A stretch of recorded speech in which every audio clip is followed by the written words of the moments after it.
नमस्कार, जय जोहार।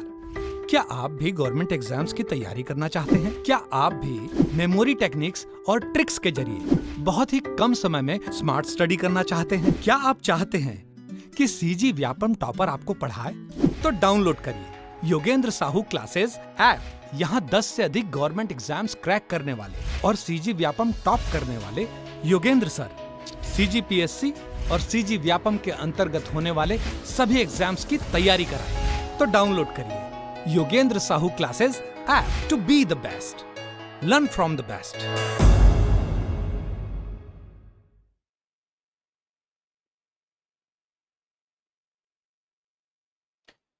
नमस्कार दोस्तों, आप सभी का स्वागत है योगेंद्र साहू ऑनलाइन क्लासेस में। मैं आपका दोस्त, आपका होस्ट, आपका ट्यूटर दीपक इस ऑनलाइन प्लेटफॉर्म में आपका स्वागत करता हूं।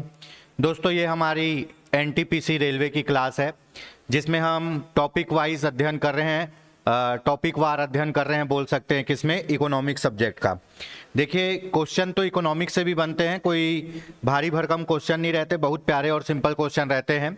हमारे 2 टॉपिक इसमें हो गए हैं, पंचवर्षीय योजना और बैंकिंग प्रणाली। आज एक बहुत मोस्ट इंपॉर्टेंट टॉपिक दोस्तों, ये टॉपिक आपको हर एग्जाम में काम आएगा। मैं पहले ही बता रहा हूं कि ये टॉपिक आपको हर एग्जाम में काम आएगा, और वो टॉपिक है राष्ट्रीय आय। ठीक है, राष्ट्रीय आय ये हर एग्जाम में पूछता है। एकदम स्ट्रेट फॉरवर्ड क्वेश्चन रहते हैं, बहुत सरल क्वेश्चन रहते हैं, छोटा सा टॉपिक है, तो इसको आपको आज हमको अध्ययन करना है। ठीक है, आपका ग्रेजुएट और अंडर ग्रेजुएट दोनों के पोस्ट आ चुके हैं आरआरबी में, एनटीपीसी के। आप फॉर्म भरिए, जितना जल्दी फॉर्म भरेंगे उतना ज़्यादा अच्छा है, क्योंकि जितना जल्दी फॉर्म भरेंगे तो अपने ही आपको स्टेट में सेंटर मिलने के चांसेस ज़्यादा हैं। ठीक है, और तैयारी बहुत अच्छे से करिए, पुख्ता करिए। हम एकदम एग्जाम ओरिएंटेड ही पढ़ेंगे। तो चलिए आज समय गंवाए बिना चालू करते हैं। राष्ट्रीय आय। राष्ट्रीय आय क्या होता है? राष्ट्रीय मतलब हमारे देश के बारे में बात कर रहे हैं। आय मतलब कितना इनकम हो रहा है, एक देश को कितना इनकम हो रहा है। ठीक है भैया, तुमको 5,000 सैलरी मिलती है तो तुम बोल सकते हो मेरी 5,000 सैलरी है। किसी को 20,000 मिलती है तो वो बोल सकता है कि मेरी सैलरी 20,000 है, मेरी आय 20,000 है। पर हमारा भारत देश कैसे बताएगा कि उसकी आय कितनी है? एक देश कितना काम कर रहा है, कितना उत्पादन कर रहा है, कितना कमा रहा है, ये कैसे पता चलेगा? इसी को जानने के लिए हमको अध्ययन करना है किसका? राष्ट्रीय आय टॉपिक का, विषय का। ठीक है, और फिर बाद में इसी राष्ट्रीय आय से पर कैपिटल इनकम, है ना, प्रति व्यक्ति आय निकलेगी। ठीक है, मतलब हम पढ़ते ना कि इस सत्र में 2015-16 में, 2017-18 में हमारे यहाँ प्रति व्यक्ति आय 80,000 रुपए थी, 90,000 रुपए थी। तो एक गरीब आदमी सोचेगा यार मेरी तो इतनी आय है ही नहीं, मैं तो इतना कमाता ही नहीं। तो भैया आप इतना कमाते हो या ना कमाते हो? ठीक है, कई बेरोजगार लोग हैं, वो बोले मैं तो कुछ कमा ही नहीं रहा हूं, लेकिन यहाँ प्रति व्यक्ति आय कैसे बोल दिए हैं? तो वो सब चीजों को अपने को क्या करना है? देखना है। तो सबसे पहले देखते हैं राष्ट्रीय आय। राष्ट्रीय आय के आकलन के लिए बहुत से बिंदु हैं, राष्ट्रीय आय के आकलन के लिए बहुत से पैरामीटर हैं, उसी के आधार पर राष्ट्रीय आय की गणना की जाती है। ठीक है, तो मैं आपको डायरेक्ट अपन पॉइंट पे चलते हैं। राष्ट्रीय आय की गणना के लिए सबसे पहला जो पैरामीटर आता है दोस्तों, वो क्या है? वो आपका है क्या? जीडीपी। क्या? जीडीपी, सकल राष्ट्रीय उत्पाद, सकल घरेलू उत्पाद, है ना, जीडीपी, ग्रॉस डोमेस्टिक प्रोडक्ट। इस पे समझते जाइए पॉइंट टू पॉइंट। अपने को भारत की राष्ट्रीय आय पता करनी है ना, तो उसके लिए सबसे पहले अपने को क्या करना पड़ेगा? जीडीपी का अध्ययन करना पड़ेगा। ये पूछा जाता है पेपर में। ठीक है, एक निश्चित अवधि में देश की भौगोलिक सीमाओं के भीतर उत्पादित समस्त अंतिम वस्तुओं और सेवाओं के कुल मौद्रिक मूल्य को सकल घरेलू उत्पाद कहते हैं, है ना। इसमें विदेशों से प्राप्त आय को शामिल किया जाता है। यहां नहीं किया जाता है, लिख दिया है। जीडीपी में विदेशों से प्राप्त आय को शामिल नहीं किया जाता है। ठीक है, देश के अंदर के आय को ही शामिल करते हैं। ठीक है, जीडीपी क्या होता है? ठीक है, जीडीपी ग्रॉस डोमेस्टिक प्रोडक्ट। एक देश है जिसके अंदर बहुत से उत्पादन होते हैं, एक देश है जिसके अंदर बहुत सी कंपनियां काम करती है। आप यहां देख रहे होगे, यहां हमारे यहां जियो का भी सिम चल रहा है वोडाफोन का भी सिम चल रहा है। जियो क्या है, भारतीय कंपनी है, वोडाफोन विदेशी कंपनी है। हमारे यहाँ महिंद्रा और टाटा की भी कारें बन रही हैं, चल रही है। हमारे यहाँ होंडा और हुंडई की गाड़ियां भी बन रही है और चल रही हैं, ये विदेशी कंपनी है। हमारे यहाँ लावा, कार्बन, है ना, इसके मोबाइल भी बिक रहे हैं। हमारे यहाँ वीवो और सैमसंग, इसके भी मोबाइल बिक रहे हैं, ठीक है। हमारे यहाँ एयरटेल के भी सिम बिक रहे हैं। तो दोस्तों आप देखोगे, एक तरफ पूरी भारतीय कंपनी है जो भारत में उत्पादन कर रही है, भारत में क्या कर रही है, उत्पादन कर रही है। एक तरफ पूरी विदेशी कंपनियां हैं, ये भी भारत में उत्पादन कर रही है, ठीक है। तो भैया यहां क्या बोला है, अब आते हैं पॉइंट में। सकल घरेलू उत्पाद, घर के अंदर उत्पादित होने वाली समस्त वस्तु और सेवाओं के अंतिम मूल्य को क्या कहते हैं, सकल घरेलू उत्पाद। एक देश की राजनीतिक सीमा के अंदर समस्त उत्पादन होने वाली वस्तु और सेवाओं की कीमत को ही क्या कहते हैं, सकल घरेलू उत्पाद, ठीक है। वो चाहे विदेश का हो चाहे कहीं का भी हो, अगर भारत की सीमा के अंदर बना रहा है और सेवा दे रहा है तो उसको सकल घरेलू उत्पाद में जोड़ा जाएगा, वो चाहे देश का हो चाहे विदेश का हो, ठीक है। अगर वो भारत की सीमा के अंदर उत्पादन कर रहा है, भारत की सीमा के अंदर उत्पादन कर रहा है तो वो सकल घरेलू उत्पाद में आएगा। अब मान लो इधर ये सब देश वाले मिला के 80 रुपए की वस्तु और सेवा का उत्पादन करते हैं। ये सब विदेश वाले मिला के इन लोग भी 80 रुपए की वस्तु और सेवा का उत्पादन करते हैं। तो भारत का सकल मतलब कुल, घरेलू मतलब मेरी सीमा के अंदर, कुल सकल घरेलू उत्पाद कितना हो जाएगा, 160 रुपए, ठीक है। ग्रॉस डोमेस्टिक प्रोडक्ट, ये पूछा जाता है ग्रॉस डोमेस्टिक प्रोडक्ट में क्या शामिल होता है। ग्रॉस डोमेस्टिक प्रोडक्ट में एक देश की राजनीतिक सीमा के अंदर उत्पादित समस्त वस्तु और सेवाओं के मूल्य को क्या कहते हैं, ग्रॉस डोमेस्टिक प्रोडक्ट। वस्तु क्या होता है जी, ठीक है, पहले ही क्लियर कर देता हूं, वस्तु, ठीक है।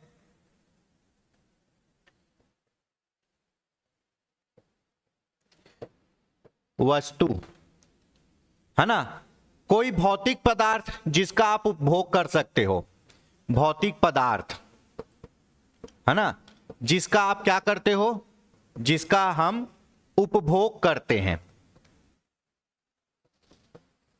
उपभोग मतलब यूज करते हैं, ठीक है। और उपभोग करने के साथ ही ये क्या होती है, या तो हमारी होती है या समाप्त हो जाती है, ठीक। अब मान लो मैं एक कुर्सी लिया हूं और उसका मैं उपयोग कर रहा हूं अपने घर में, तो वो क्या हो गई, वस्तु हो गई। मैं एक समोसा लिया और उसको खा लिया तो वो क्या हो गई, वस्तु हो गई। मैं एक क्या किया, टेलीफोन, एक मोबाइल लिया और उसको खुद चला रहा हूं, उसका उपभोग खुद कर रहा हूं, तो वो क्या हो गया, वस्तु हो गया, ठीक है। सेवा क्या होता है, सेवा क्या होता है, इसको हम अनुभव करते हैं, इसको हम अनुभव करते हैं, अनुभव करते हैं और आवश्यकता की पूर्ति भी करते हैं। आवश्यकता की पूर्ति तो ऊपर वाले से भी होती है, आवश्यकता पूर्ति करते हैं, ठीक है। सेवा मतलब आप उससे सेवा लिए लेकिन वो वस्तु आपकी नहीं है। अगर वस्तु भौतिक है और उसका आप क्या कर रहे हो, उपभोग कर रहे हो, तो वो आपकी वस्तु है। लेकिन वस्तु आप उपयोग कर रहे हो और वो आपकी नहीं है तो वह क्या है, सेवा है। अब एक कंपनी है, वो बस खरीदी और उस बस को किराए पे चला रही है और उस पे लोग बैठ रहे हैं, उतर रहे हैं, बैठ रहे उतर रहे, एक स्थान से दूसरे स्थान जा रहे हैं, तो वो बस आपकी है क्या, नहीं।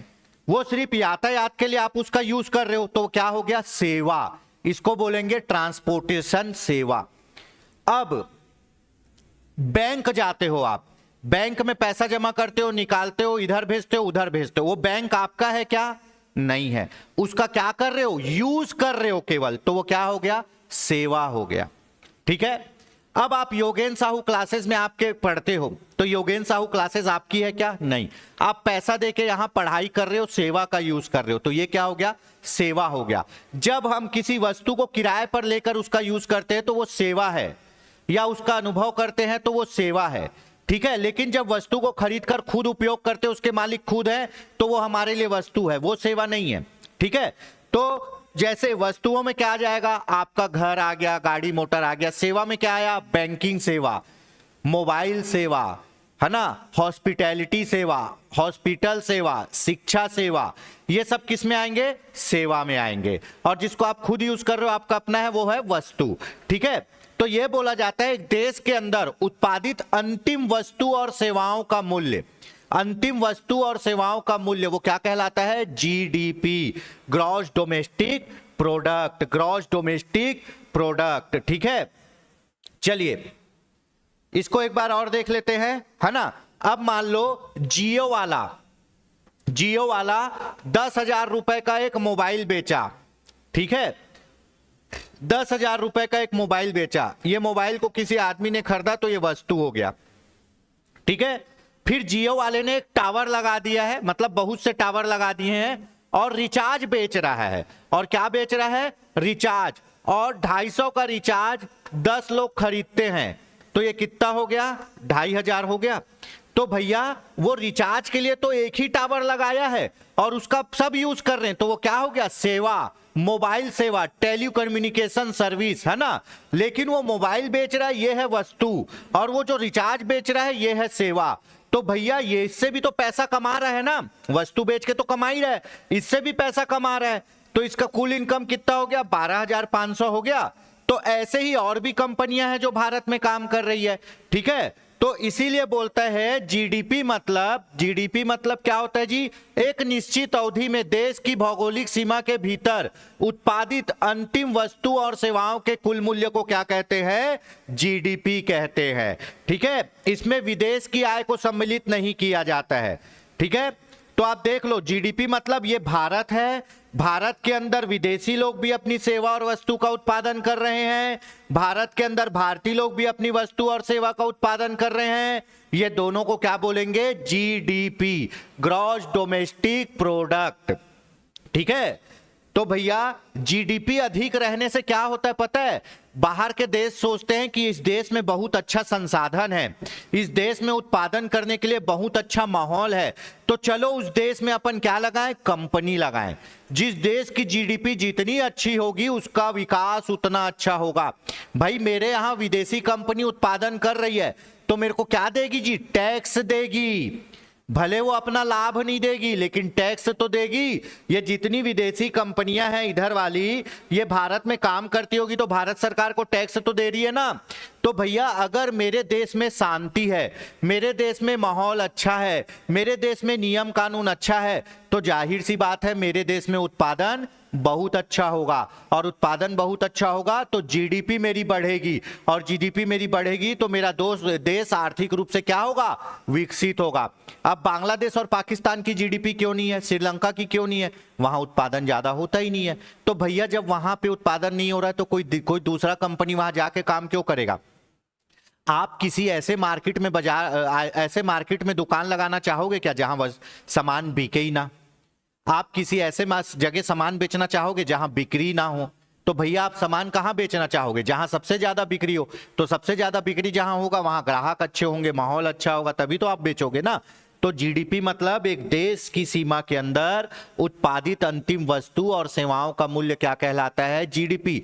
वस्तु मतलब जिसका कोई आदमी खुद खरीद के उपयोग कर रहा है, सेवा मतलब जो किराए पे लेके उपयोग कर रहा है। ठीक है, चलिए ये हो गया। तो देखते हैं जीडीपी के लिए 4 अनिवार्य तत्व चाहिए दोस्तों। जीडीपी के लिए 4 अनिवार्य तत्व चाहिए। सबसे पहले तो राजनीतिक सीमा। एक देश की राजनीतिक सीमा के अंदर, एक देश की राजनीतिक सीमा के अंदर क्या होना चाहिए, एक निश्चित समय में। वो निश्चित समय कितना होता है, 1 साल। हमारा फाइनेंशियल ईयर कब से चालू होता है मित्रों, 1 अप्रैल से 31 मार्च, 1 अप्रैल से 31 मार्च तक, है ना।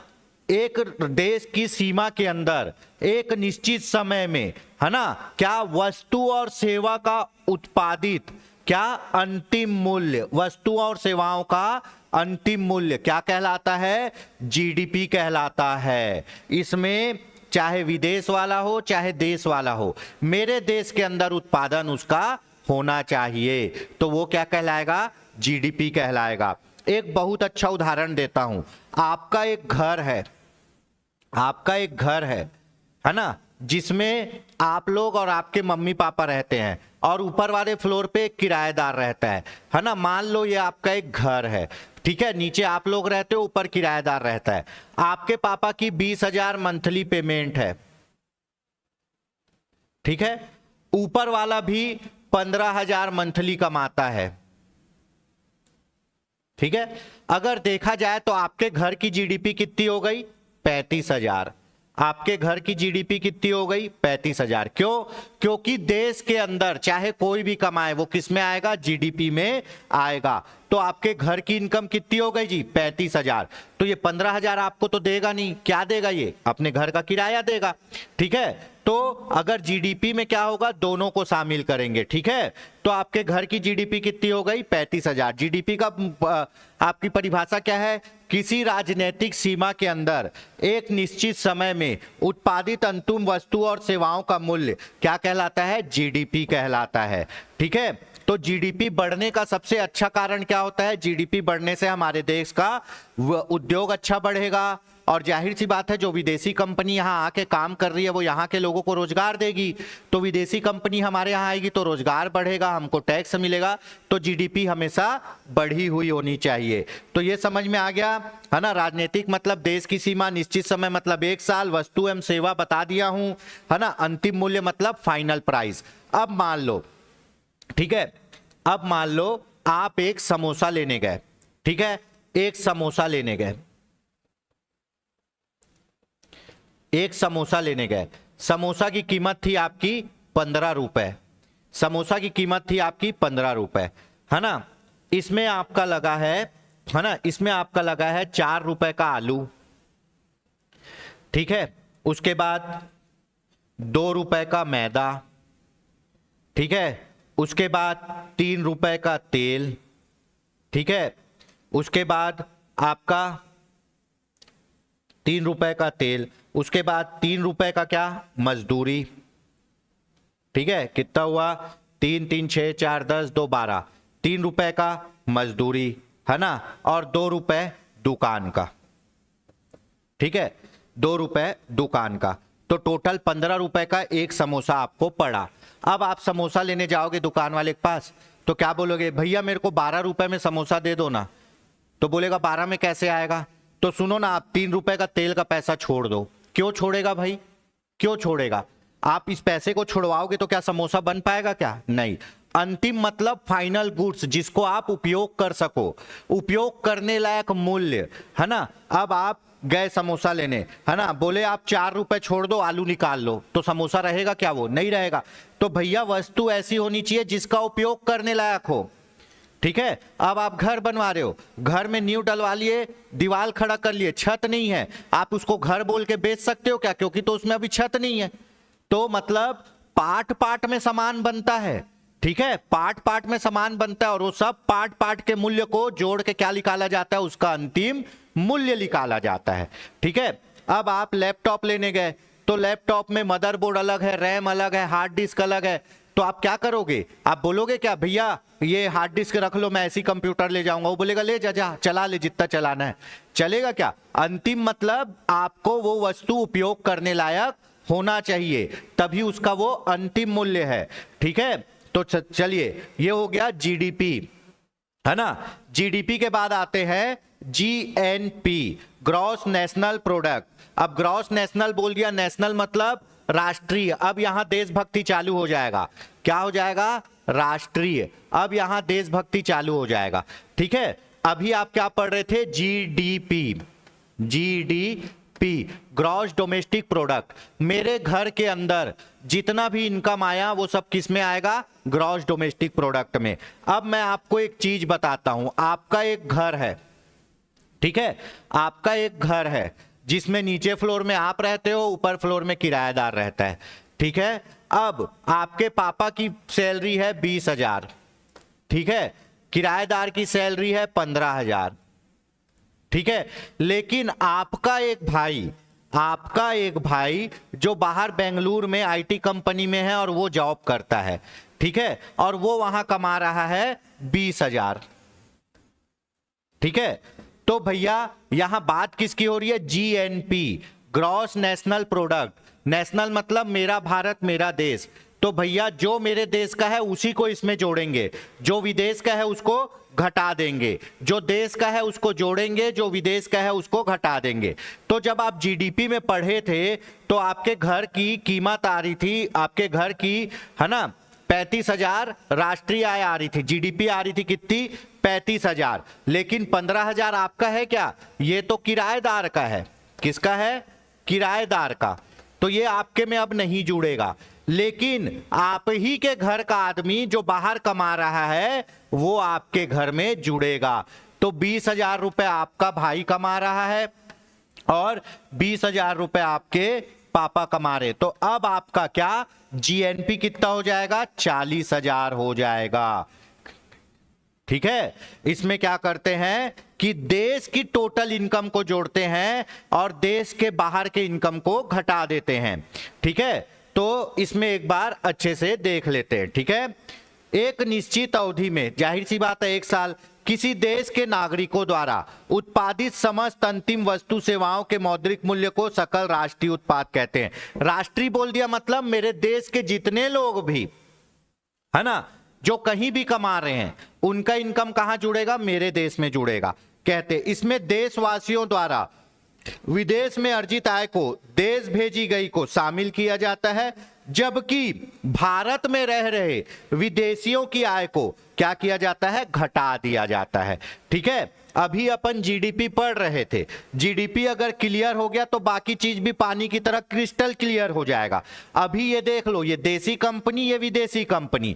जब जीडीपी की बात करोगे, ग्रॉस डोमेस्टिक मतलब मेरे घर के अंदर, मेरे घर के अंदर, ग्रॉस डोमेस्टिक, इसमें देसी और विदेशी दोनों के पैसे बस मेरे घर के अंदर होने चाहिए, तो वो क्या कहलाएगा? जीडीपी कहलाएगा। अब जीएनपी आ जाते, ग्रॉस नेशनल, नेशनल मतलब राष्ट्र, मतलब अब मेरे अंदर देशभक्ति आ गई, तो अब मैं विदेशियों के पैसे को नहीं रखूंगा, अब मैं केवल अपने देशवासियों के पैसे को रखूंगा। तो जब जीएनपी की गणना करेंगे तो अपने देश वालों के पूरे पैसे को जोड़ेंगे और विदेशियों के पैसे को घटा देंगे। लेकिन मेरे देश के बहुत से लोग विदेश में काम करते हैं, उन लोग भी तो मेरे देश के हैं ना, तो उनकी कमाई को भी मैं जोड़ूंगा। क्यों? क्योंकि मेरे देश की कमाई की बात हो रही है। ठीक है, क्योंकि वो मेरे पैसा आफ्टर ऑल कहां भेजेंगे? मेरे देश में ही भेजेंगे।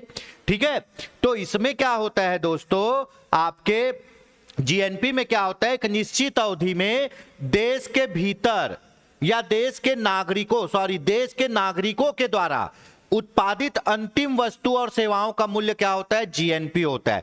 इसमें देश के नागरिक, चाहे वो देश में हो चाहे विदेश में हो, उसको जोड़ा जाएगा। और जो विदेशी भारत में रह के कमा रहे हैं वो तो मेरे देश के नागरिक नहीं है, जो विदेशी भारत में रह के कमा रहे हैं वो तो मेरे देश के नागरिक नहीं है, तो उसको क्या कर दिया जाएगा? घटा दिया जाएगा। इसमें टोटल देश के लोगों को बस रखा जाता है। तो सकल राष्ट्रीय उत्पाद, यहां राष्ट्रीय आ गया, जीएनपी ग्रॉस नेशनल प्रोडक्ट, सकल घरेलू उत्पाद में, है ना, प्लस करेंगे भारतीयों द्वारा विदेश में अर्जित आय और माइनस करेंगे विदेशियों द्वारा भारत में अर्जित आय, है ना। GNP equal to GDP plus X minus Y. यहां एक्स को भारतीय माने और वाई को विदेशी माने हैं। अब देख लो, ठीक है, ये है मेरा भारत, ठीक, ये मेरा भारत है और ये है अमेरिका। ठीक है, ये भारत है और ये अमेरिका है। ये क्या है? अमेरिका।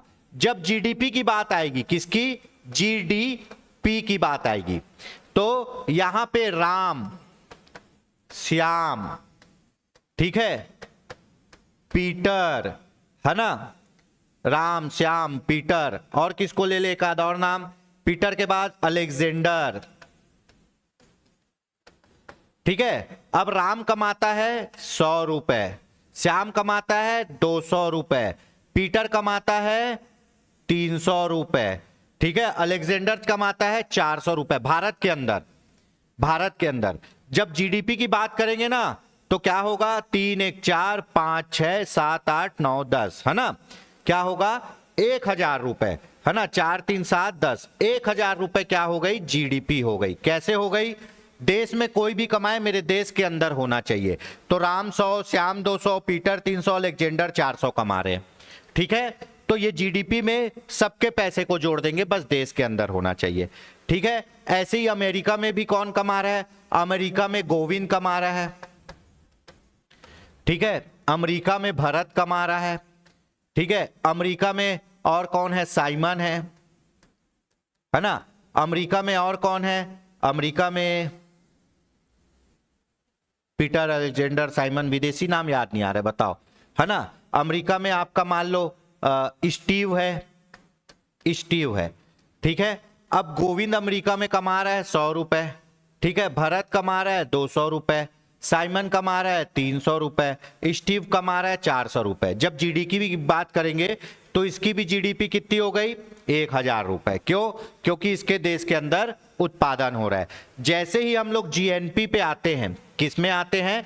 जीएनपी पे। जीएनपी का पहला सूत्र है विदेशियों को नहीं गिनना है, देशियों को गिनना है। तो तुम्हारे राम और श्याम मिलके यहां 300 रुपए कमा रहे थे, ठीक है।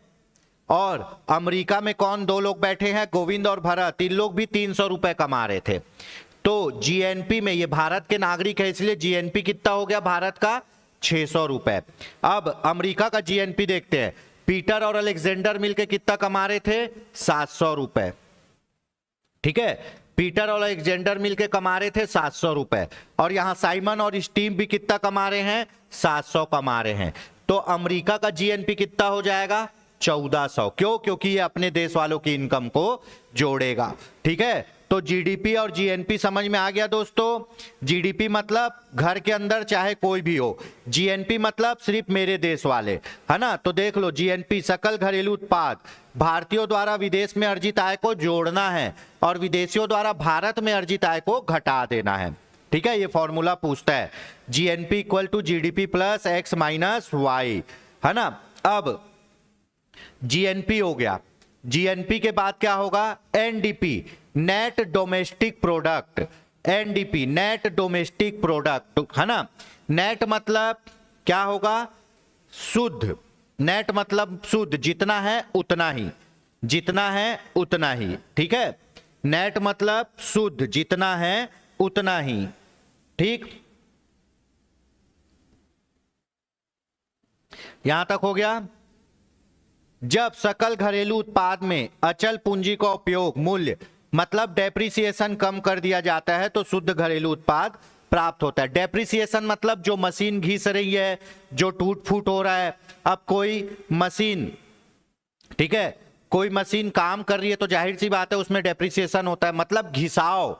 जो मशीन धीरे धीरे उसकी उम्र कम होती है ना, घिसाव होता है, उसी को बोलते हैं डेप्रिसिएशन, ठीक है।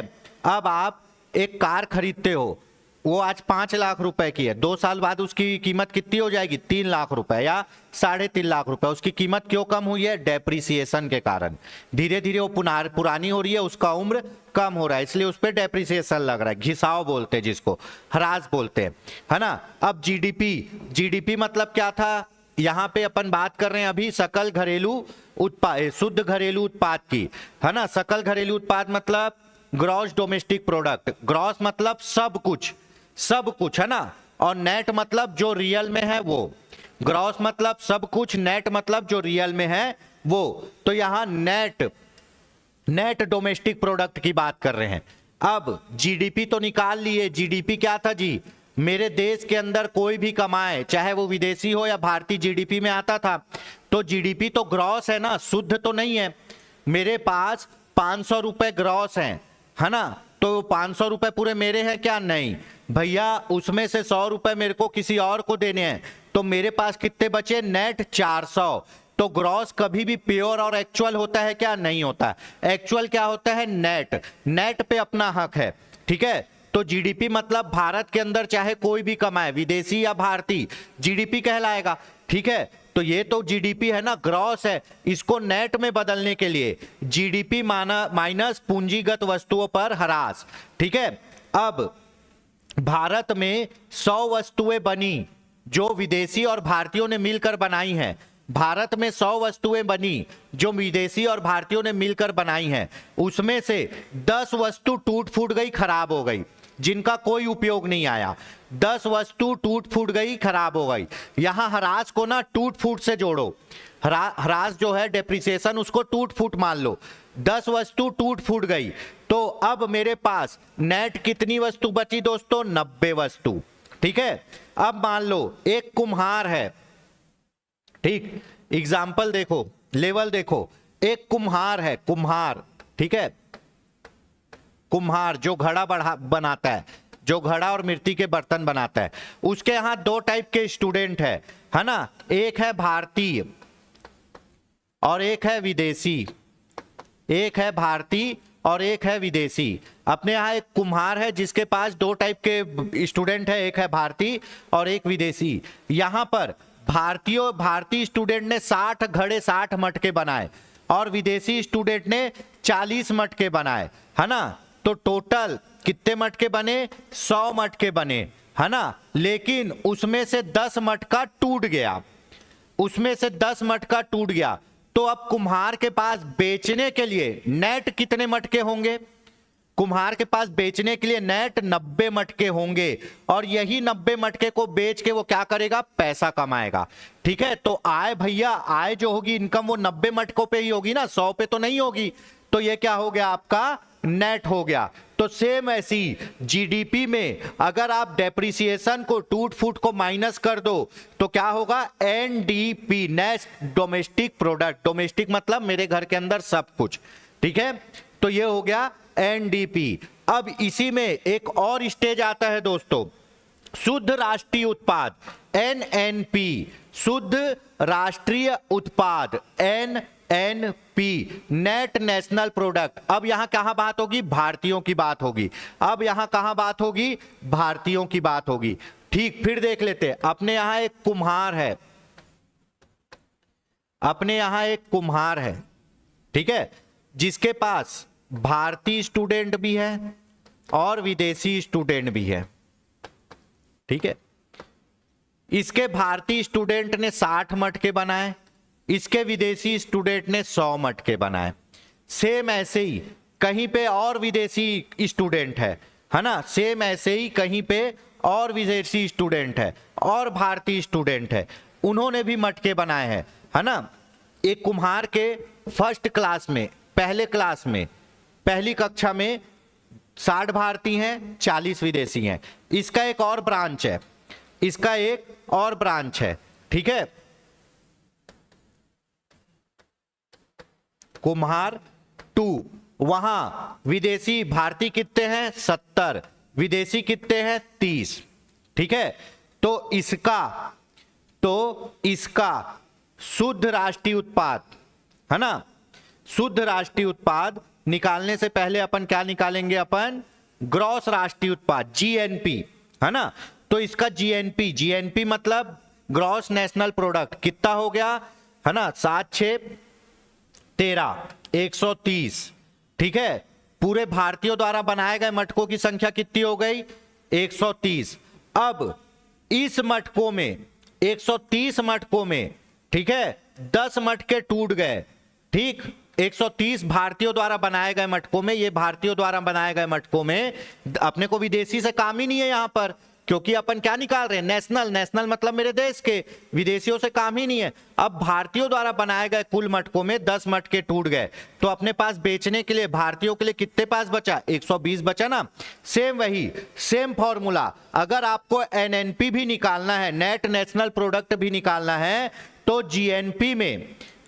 जीएनपी में क्या माइनस करेंगे? डेप्रिसिएशन। यहां डेप्रिसिएशन का मतलब अपन टूट फूट ले सकते हैं, ठीक है। तो एनएनपी भी समझ में आ गया दोस्तों। अब जीडीपी की मोस्ट इंपॉर्टेंट, जीडीपी की गणना करने की विधियां क्या है? जीडीपी के गणना करने की विधियां, कौन कौन सी विधियों से गणना करते हैं, ठीक है। ये बहुत अच्छा है। पहला है बाजार लागत पर, बाजार लागत पर जीडीपी की गणना, है ना। वस्तु के क्रय मूल्य के आधार पर गणना की जाती है, ठीक है। मार्केट प्राइस में, मार्केट प्राइस में क्या गणना? जीडीपी की गणना कर रहे हैं ना। अभी जीडीपी में क्या क्या आता है? पहले आता है जीडीपी, फिर आता है जीएनपी, फिर आता है एनडीपी, फिर आता है एनएनपी, ठीक है। जीडीपी है तो उसी के पैरेलल डेप्रिसिएशन घटाने से क्या आ जाएगा? जीएनपी। है ना। उसके बाद जीएनपी है, उसी के पैरेलल डेप्रिसिएशन घटाने से क्या आ जाएगा, एनएनपी। ठीक है, तो चलिए गणना, पहला क्या बोला है, बाजार लागत, बाजार मूल्य, मार्केट प्राइस। ठीक, अब एक कार बनी 100 रुपए में, एक कार कितने में बनी, 100 रुपए में। ठीक है, उसमें 10 रुपए टैक्स लगा। ठीक है, अब उसको और दुनियादारी जोड़ के उसके बेचने का प्राइस कितना हो गया, 110 रुपए। ठीक, तो एक चीज बताओ, कार को बनाने में ये 10 रुपए लगा है क्या, नहीं लगा, ये तो टैक्स है ना। कार के उत्पादन में 10 रुपए लगा है क्या, नहीं लगा है, ये तो टैक्स है ना। तो भैया टैक्स को वो जो आप पटाए हो उसको लागत में जोड़ोगे ना, हाँ जोड़ेंगे, पर कितना होगा, 110 रुपए। तो बाजार मूल्य कितना रख दिए, 110 रुपए रख दिए। ठीक है, जब वस्तु के मूल्य पर, बाजार मूल्य पर गणना की जाती है उसको बोलते हैं मार्केट प्राइस। इसको अभी समझिए, जब फैक्ट्री कॉस्ट समझोगे तो ये ऑटोमेटिक समझ में आ जाएगा। सेम वही, एक घड़ी बनाते हैं, एक घड़ी 80 रुपए में बनकर तैयार हो गई कंपनी में। ठीक है, 80 रुपए में बनकर तैयार हो गई कंपनी में, उसमें 20 रुपए क्या लग गया, टैक्स लग गया। ठीक है, तो अब आप घड़ी को बाजार में 100 रुपए से कम में तो बेचोगे नहीं, तो बाजार में इसकी वैल्यू कितनी हो गई, 100 रुपए। इसी को बोलते हैं बाजार मूल्य। अगर 100 से कम में बेचोगे तो आपको तो नुकसान हो जाएगा, तो भैया 100 से कम में क्यों बेचे, तो बाजार मूल्य कितना हो गया, 100 रुपए। पर बनने में, उसको एक्चुअल में बनने में कितना रुपए लगा है, 80 रुपए ही लगा है। तो जब उत्पादन के बाद उसमें टैक्स जोड़ दिया जाता है, उत्पादन के बाद उसमें टैक्स जोड़ दिया जाता है तो उसको कहते हैं बाजार मूल्य। जब उत्पादन के बाद उसमें टैक्स जोड़ दिया जाता है तो उसको कहते हैं बाजार मूल्य। ठीक है, तो वस्तुओं के क्रय मूल्य के आधार पर गणना, मतलब खरीदने के मूल्य के आधार पर। ठीक है, चलिए अब देखते हैं, बाजार मूल्य हो गया। अब देखते हैं अपन बाजार मूल्य में कैसे चीजें जुड़ती है ना। जीडीपी मार्केट प्राइस, ठीक है, जीडीपी फैक्ट्री कॉस्ट में टैक्स प्लस सब्सिडी जोड़ दोगे तो क्या होगा, मार्केट प्राइस निकल जाएगा। सब्सिडी के बारे में बता देता हूं, सब्सिडी मतलब अनुदान। याद रखिए, टैक्स से मूल्य बढ़ेगा, क्या होगा, बढ़ेगा, और सब्सिडी से मूल्य कम होगा, मूल्य कम होगा। ठीक है, यह चीज दिमाग में बैठा लीजिए। टैक्स से वस्तु का मूल्य बढ़ेगा, सब्सिडी से वस्तु का मूल्य कम होगा। सब्सिडी क्या होता है, तुम्हारे बदले पैसा कोई और दे दिया, और हमेशा तुम्हारे बदले पैसा कौन देती है, सरकार। गैस सिलेंडर की सब्सिडी का खूब बवाल चलता है, गैस सिलेंडर में सब्सिडी का खूब बवाल चलता है। पहले बोलते थे 420 रुपए का गैस सिलेंडर आता था, बिल्कुल आता था, हमने भी लिया है। अभी गैस सिलेंडर है आपका 1000 रुपए या 975 रुपए, है ना। और उसके बाद बोलते हैं कि हम आपको सब्सिडी देंगे, कितना देंगे, 64 रुपए। तो भैया 64 रुपए कम करके क्या बड़ा कम कर ले रहे हो, वो भी ले लो ना, है। एक जमाने में 420 रुपए में सिलेंडर लेते थे, सब्सिडी नहीं मिलती थी, लेकिन मूल्य था 420 रुपए। ठीक है, लेकिन अभी क्या बोल रहे हैं, आप पैसा दो, बाद में हम आपको सब्सिडी देंगे। ठीक है, सब्सिडी का क्या होता है, आपके बदले कोई और पैसा दे देता है। मान लो यूरिया में मिलता है, किसानों को यूरिया और खाद में सब्सिडी मिलता है। जो किसान होते हैं ना, खेती करने वाले, उन लोग सरकार से जब यूरिया खाद वाद लेते हैं तो उनको सब्सिडी मिलता है। मान लो यूरिया की एक बोरी बनाने में 1000 रुपए खर्चा आता है, यूरिया की एक बोरी बनाने में 1000 रुपए खर्चा आता है, और इसमें 200 रुपए सब्सिडी देती है सरकार। तो ये आपको कितने में मिलेगा, 800 रुपए में। सब्सिडी मतलब ये 800 रुपए, 1000 रुपए बोरी है यूरिया की। ठीक है, यूरिया खाद की बोरी का कीमत कितना है दोस्तों, 1000 रुपए है। किसानों को सब्सिडी देती है कौन, सरकार। तो वो क्या करती है, 200 रुपए की मान लो सब्सिडी दी है, तो किसान को यूरिया का बोरी कितने में पड़ेगा, 800 रुपए में पड़ेगा। कितने में पड़ेगा, 800 रुपए में पड़ेगा। क्यों, क्योंकि उनके बदले 200 रुपए कौन दे दिया है, सरकार दे दी है। उनके बदले 200 रुपए कौन दे दिया है, सरकार दे दी है। तो सब्सिडी से हमेशा क्या होता है, रेट कम होता है। ठीक है, ये हो गया। पर यूरिया की बोरी को बनाने में लागत कितना था, यही तो लागत है ना। यूरिया की बोरी को बनाने में लागत कितना था, 1000 रुपए था, लेकिन सरकार 200 रुपए तुम्हारे बदले दे दी, इसलिए तुमको कितने में मिला, 800 रुपए में। ठीक है, मान लो अगर यूरिया की बोरी, ठीक है, ये सब्सिडी है इसीलिए रेट कम हो गया।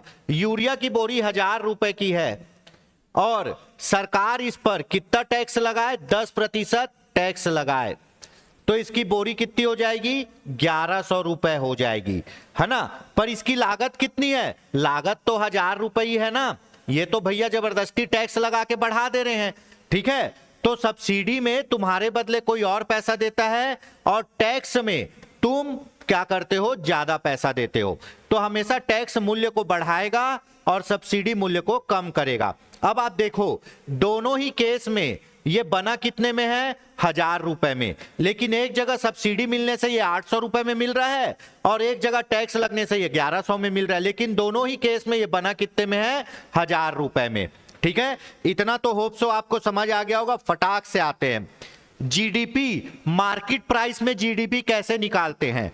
लागत मूल्य, लागत मूल्य में क्या जोड़ोगे, टैक्स को, जो लागत मूल्य में आप टैक्स को जोड़ोगे और सब्सिडी को घटाओगे, ये इसको सॉल्व करोगे। अब मान लो, ठीक है, अब मान लो आपका, ठीक, 1000 रुपए का यूरिया का बोरी है, इस पर टैक्स लगा 10%, ठीक है, और सब्सिडी मिली है 200 रुपए, तो टैक्स लग के 1100 हो गया, सब्सिडी मिला के ये 900 रुपए हो गया। ठीक है, सब्सिडी मिला के 900 रुपए हो गया। ठीक, तो ये इसकी क्या हो गई, मार्केट प्राइस हो गई। अब इसको एक्चुअल प्राइस में लाना है, हाँ, इसको एक्चुअल प्राइस में लाना है, तो क्या करेंगे, 200 रुपए जोड़ देंगे, 900 में 200 जोड़ोगे 1100, 100 रुपए माइनस कर देंगे, तो क्या हो जाएगा, 1000 रुपए। तो भैया अपन क्या किए, फैक्ट्री कॉस्ट, फैक्ट्री कॉस्ट 1000 रुपए में, है ना, 1000 रुपए में क्या किए, सब्सिडी को जोड़ेंगे, ठीक है, और टैक्स को माइनस करेंगे, तो क्या होगा, इसका मूल्य आ जाएगा। ठीक है, तो याद रखना, मार्केट प्राइस में, मार्केट प्राइस में हमेशा आपके टैक्स जुड़ेगा और सब्सिडी माइनस होगा। ठीक है, एक बार और देख लेते हैं। मार्केट प्राइस में GDP, factory cost, factory cost कितना है, लागत कितना है, 1000 रुपए, लागत कितना है, 1000 रुपए। ठीक है, लागत कितना है, 1000 रुपए। अब 1000 रुपए में जो सब्सिडी दी है उसको जोड़ेंगे, है ना, क्योंकि वो घटा दिए थे, लागत कम कर दिए थे, तो ये हो गया 1200 रुपए।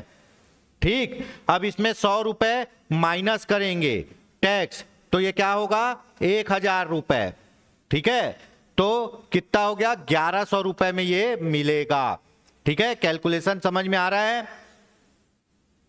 ठीक, तो कभी भी याद रखिए कि मार्केट प्राइस में, है ना, मार्केट प्राइस में हमेशा क्या किया जाता है, अप्रत्यक्ष कर को घटा दिया जाता है। मार्केट प्राइस निकालने के लिए अप्रत्यक्ष कर को जोड़ा जाता है और सब्सिडी को घटाया जाता है। ठीक है, उल्टा हो गया क्या जी,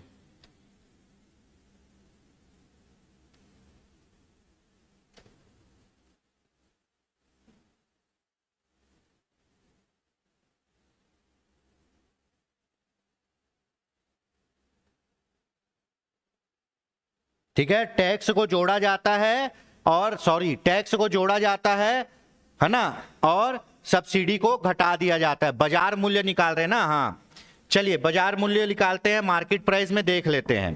ठीक, बाजार मूल्य, बाजार मूल्य, बाजार मूल्य पर क्या, जीडीपी निकालना है। ठीक है, अब एक यूरिया का लागत, एक यूरिया की बोरी बनाने में लागत है 1000 रुपए। इस पर सरकार ने कितना परसेंट टैक्स लगाया है? 10%। और इस पर सब्सिडी दी है 200 रुपए। ठीक है, तो टैक्स कितना है? मान लो 100 रुपए है और सब्सिडी कितनी दी है? 200 रुपए। तो ये बाजार में कितने में मिलेगा? ठीक है, अगर आप टैक्स जोड़ोगे तो ये हो जाएगा 1100, इसमें सब्सिडी को माइनस कर दो 200 को, तो ये कितना हो जाएगा? 900। तो इसका बाजार मूल्य क्या है? बाजार मूल्य हो गया, बाजार मूल्य बराबर 900। अब ये 900 कैसे आएगा दोस्तों? ये 900 कैसे आएगा?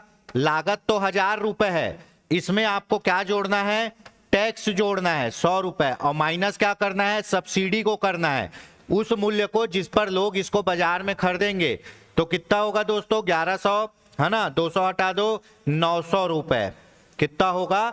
900 रुपए। तो हमेशा याद रखना, बाजार मूल्य पे आपको अगर निकालना है, जीडीपी बाजार मूल्य पे निकालना है, तो लागत में आपको टैक्स को जोड़ना पड़ेगा, लागत में आपको टैक्स को जोड़ना पड़ेगा और सब्सिडी को माइनस करना पड़ेगा। क्यों? क्योंकि सब्सिडी सरकार आपके बदले पैसे दे चुकी है। बाजार मूल्य मतलब उस मूल्य पर जिसमें आप वस्तु को खरीद सकते हो। बाजार मूल्य मतलब उस मूल्य पर जिसमें आप वस्तु को खरीद सकते हो। तो आपको वस्तु 900 रुपए में मिल रही है, लेकिन वो एक्चुअल में 900 की नहीं है, वो 1000 रुपए की है। पर 1000 में भी क्या हुआ है? 10% टैक्स लगा है, वो जुड़ गया, और सब्सिडी मिला है, आपके बदले सरकार पैसा दिया 200 रुपए, वो घट गया। तो वस्तु कितने की हुई दोस्तों? 900 रुपए की हुई। ठीक है, बाजार मूल्य पर जीडीपी समझ में आ गया? बाजार मूल्य मतलब जिस मूल्य पर आप खरीदते हो, जिस मूल्य पर आप खरीदते हो, है ना। तो मार्केट प्राइस, लागत में आपको क्या करना है? टैक्स को जोड़ना है और सब्सिडी को माइनस करना है। अब देखते हैं लागत प्राइस पर, है ना, साधन लागत या लागत प्राइस पर जीडीपी। साधन लागत या लागत प्राइस पर जीडीपी मतलब जितने में वस्तु बनी है उतने में। कभी भी याद रखना, जीडीपी का सर्वोत्तम जो माप होता है वो साधन लागत पर ही होता है। एक्चुअल में जितने में वस्तु बनी है उतने में ही उसको मापा जाएगा तो बेस्ट है। अगर आप टैक्स लगा के उसका रेट बढ़ा दिए हो तो उतने का उत्पादन हुआ है क्या? नहीं हुआ है। उत्पादन तो 1000 रुपए का हुआ है, आप उस पर 10% टैक्स लगा के उसको 1100 बता रहे हो, लेकिन 1100 का उत्पादन हुआ नहीं है। ठीक है, तो कभी भी सर्वोच्च मानक कौन सा होता है? साधन लागत पर ही होता है। बाजार लागत पर समझ में आ गया, जिसमें आप वस्तु खरीदते हो, इसमें टैक्स को जोड़ देंगे, सब्सिडी को माइनस कर देंगे। ठीक है, साधन लागत में सेम उल्टा, टैक्स को घटा देंगे और सब्सिडी को जोड़ देंगे। ठीक है, अब इसको वापस चलते हैं, वहीं पे देखते हैं, है ना। बाजार मूल्य में आपको कितने में मिला यूरिया? है ना, बाजार मूल्य में मिला आपको 900 रुपए में। 900 रुपए में कैसे मिला? वो तो 1000 का बना था। हाँ भाई, 1000 का बना था, 1000 में 100 रुपए टैक्स लगा और 200 रुपए सब्सिडी मिला, तो कुल मिला के वो बाजार में कितने में बिका? 900 रुपए में बिका। ठीक है, इसी को देख लेते हैं।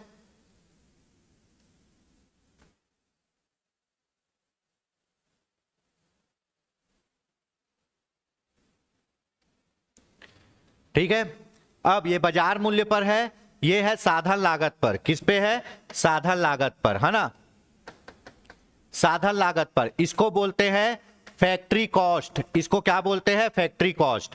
ठीक है, इसको बोलते हैं मार्केट प्राइस, इसको बोलते हैं फैक्ट्री कॉस्ट।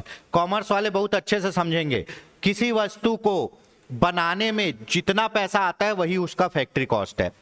किसी वस्तु को बनाने में जितना पैसा लगता है वही उसका फैक्ट्री कॉस्ट है। किसी वस्तु को बनाने में जितना पैसा लगता है वही उसका फैक्ट्री कॉस्ट है। फैक्ट्री कॉस्ट में टैक्स जोड़ने से क्या बन जाता है? मार्केट कॉस्ट बन जाता है। फैक्ट्री कॉस्ट में टैक्स जोड़ने से क्या बन जाता है? मार्केट कॉस्ट बन जाता है। अब देखते हैं, किसी वस्तु को बनाने में जो एक्चुअल में पैसा लगता है वो है आपका क्या? साधन लागत, फैक्ट्री कॉस्ट। अब मान लो यूरिया बनाए आप 1000 रुपए का, है ना, यूरिया बनाए आप 1000 रुपए का। ठीक है, अब उसका फैक्ट्री कॉस्ट 1000 रुपए है। ठीक है, लेकिन उसका मार्केट प्राइस कितना है? 900 रुपए, है ना, मार्केट प्राइस कितना है? 900 रुपए। तो बोलोगे भैया हम तो 1000 में बनाए हैं, 900 क्यों ले रहे हो? तो 900 को अब अपने को 1000 में बदलने के लिए क्या करना पड़ेगा? मार्केट प्राइस में, factory cost equal to market price में अपने को क्या जोड़ना पड़ेगा? सब्सिडी जोड़ना पड़ेगा। और क्या माइनस करना पड़ेगा? टैक्स माइनस करना पड़ेगा। तो ये कितना हो जाएगा? 9 2 11 और ये 1 माइनस 1000 रुपए। सेम उल्टा करना है, लागत निकालना है। देखिए फैक्ट लागत क्या होता है जी? लागत में क्या क्या आता है? लागत में आता है आपका सबसे पहले,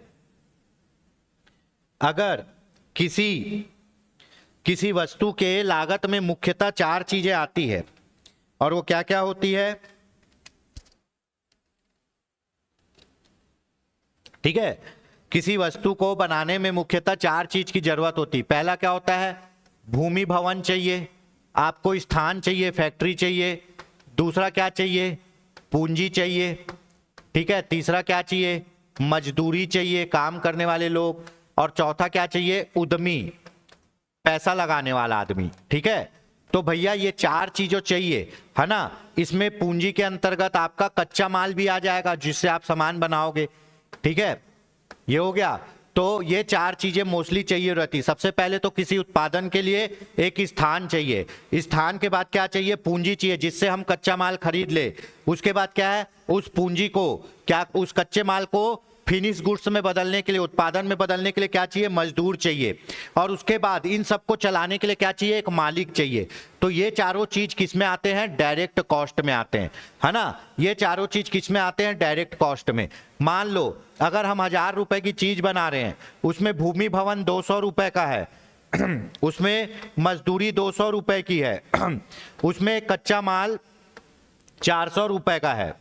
ठीक है, और उसमें आदमी जो मालिक है उसका है 200 रुपए। तो कितने में बना? टोटल 1000 रुपए में बना। कितने में बना? इस टोटल 1000 रुपए में। और यही 1000 रुपए उसका फैक्ट्री कॉस्ट होगा। अब मान लो इसमें अगर आप 100 रुपए टैक्स जोड़ देते हो, तो ये क्या हो गया? 100 रुपए टैक्स जोड़ने के बाद 11 रुपए क्या हो गया? इसका मार्केट प्राइस हो गया। क्या हो गया? मार्केट प्राइस हो गया। ठीक है, चलिए तो यहां तक समझ में आ गया। तो भैया यही चीज अपने को पढ़ना है,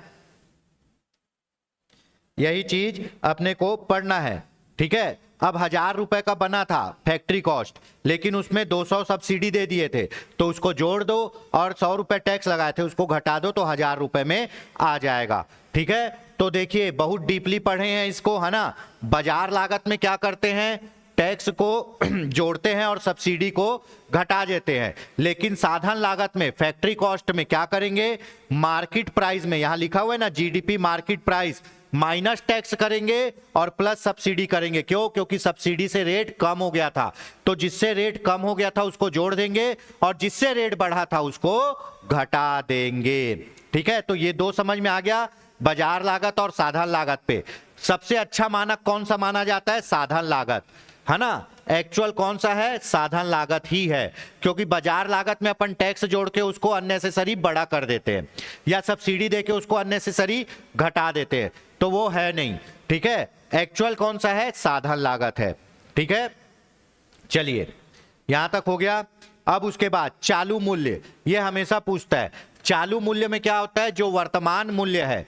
चालू मूल्य में क्या होता है? जो वर्तमान मूल्य है उसी से गणना करते हैं, जो वर्तमान मूल्य है उसी से गणना करते हैं। और स्थिर मूल्य में क्या होता है? एक आधार वर्ष लेते हैं और उस वर्ष जो मूल्य डिसाइड करते हैं उसके आधार पर गणना करते हैं। तो चालू वर्ष में क्या होता है? मूल्य ऊपर नीचे होता है, और आधार वर्ष में मूल्य एक ही रहता है।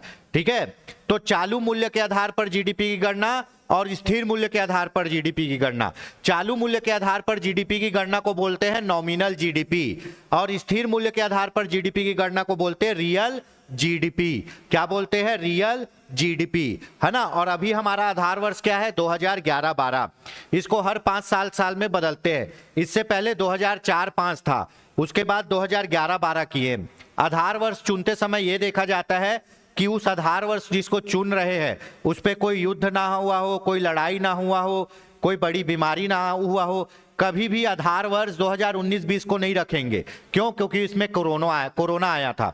तो कोरोना आया था, जाहिर सी बात है उत्पादन बंद हो गया। उत्पादन बंद हो गया तो एक्चुअल प्राइस तो मिलेगा नहीं, तो जो साल बहुत अच्छा रहता है, नॉर्मल रहता है, उसी को आधार वर्ष हम लोग डिसाइड करते हैं। और आधार वर्ष को बदलते क्यों हैं?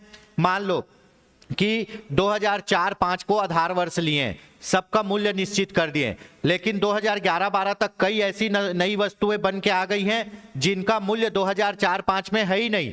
तो उस समय क्या करेंगे? 2011-12 को नया आधार वर्ष बनाएंगे ताकि सभी वस्तुओं को सम्मिलित किया जाए। इसीलिए समय समय पर आधार वर्ष बदलते हैं ताकि मुद्रास्फीति बढ़ रही है उसके अनुसार भी रेट तय हो सके, है ना, और कोई नई वस्तु ऐड हो गई है तो उसका भी मूल्य ऐड हो सके।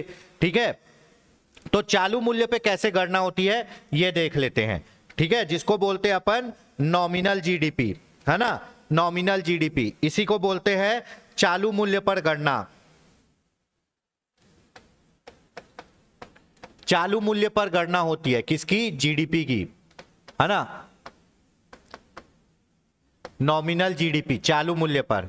अगर चालू मूल्य पर देखोगे तो 2018 में मूल्य और उत्पादन, ठीक है, और यहां लिख लेते हैं जीडीपी। क्या? जीडीपी। 2018 में 5 रुपए था पेन का मूल्य, ठीक है। उत्पादन कितना हुआ? उत्पादन हुआ आपका चलो 50 ले लेते हैं, उत्पादन हुआ 50, ठीक है। कितना हुआ? 5 पंचे 25, ठीक, 250 रुपए का। 2019 में मूल्य था कितना? 6 रुपए, ठीक है, मूल्य था, चलो 6 नहीं, मूल्य हो गया 10 रुपए। 2019 में पेन का मूल्य हो गया 10 रुपए, ठीक है, और उत्पादन हुआ कितना? 30 पीस का, ठीक है, कितना हो गया? 300 रुपए, ठीक। टोटल जीडीपी 2020 में, ठीक, मूल्य हो गया पेन का 15 रुपए, ठीक है, और उत्पादन हुआ कितना? 20 पीस, है ना, उत्पादन हुआ मान लो 20 नहीं 25 पीस, ठीक है, उत्पादन हुआ आपका 25 पीस, तो टोटल कितना हो जाएगा?